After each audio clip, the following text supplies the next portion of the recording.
Hi, I'm Annie. Contact information is in the description. Today I want to talk about the difference between an incentive and a reward because I think this is a point that can really help in habit formation and sticking to habits. I believe I read this in Tiny Habits, I'm pretty sure, by BJ Fogg. I'll put a link to that book in the description. So sometimes when we have habits, we want to give ourselves a reward for when we complete those habits. But a lot of times what we're actually creating is an incentive, not a reward. So for example, you might want to lose 5 to 10 pounds. The reward that you want for losing that 5 to 10 pounds is a new pair of fancy jeans that you have your eye on. Well, in that case, the jeans that you've chosen as your reward is actually really an incentive because there's a lot of time between right now, where you are, how much you weigh or how many inches you have around your waist and hips, and your end goal of losing 5 to 10 pounds or some inches. When you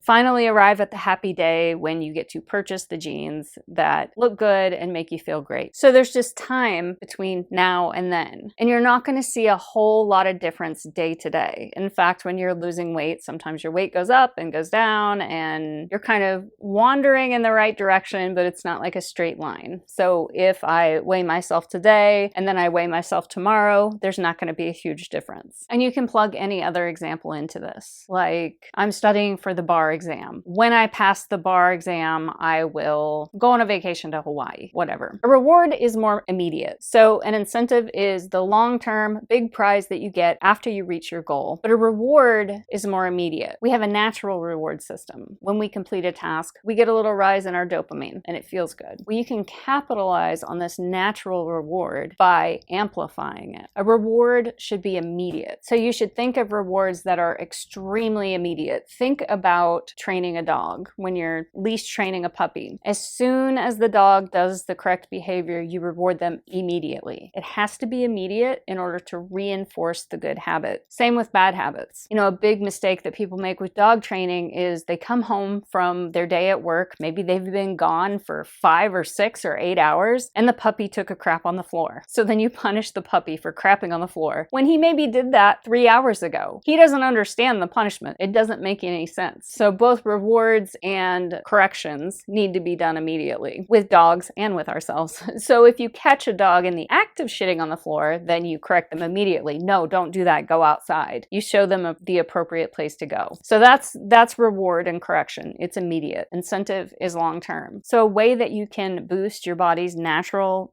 dopamine immediate reward that you get when you complete a task is by celebrating. And it might sound kind of cheesy, but you have to find some way to be your own cheerleader, and you might have to do something that feels a little cheesy, like jump up and down and say, "Yay, I did it," or "Go me," and pump your fist in the air. I think like making it physical helps, or even just a big smile. Like one of my goals is to meditate every day. After I meditate, a big smile, I did it. Treat yourself like a child or a dog and reward yourself immediately. And you can still have the incentive, the long-term big prize for when you reach those goal milestones. That's awesome. It's so cool to have something to look forward to. But because progress happens so slowly over time, we need something immediately to reinforce the good behavior. And this could be just like an internal, like, yay me kind of thing, especially if you're in public and you don't want to pump your fist in the air. Find a way that feels authentic and genuine to you. Find a way that maybe doesn't feel too cheesy, and also understand that you might find something that will feel a little cheesy at first, but you'll get used to it. So I've been working on this a lot lately because I tend to just check my habits off the list, like, oh, I play guitar, okay, I meditated, I did the dishes, I exercised for 50 minutes today, you know, just checking it off like business as usual. But what I'm trying to do more and more is like actually celebrate in that moment because it really does help. It helps to reinforce the habit, it helps to ingrain the habit and give your inner child or your inner puppy a reason to show up and perform well the next day.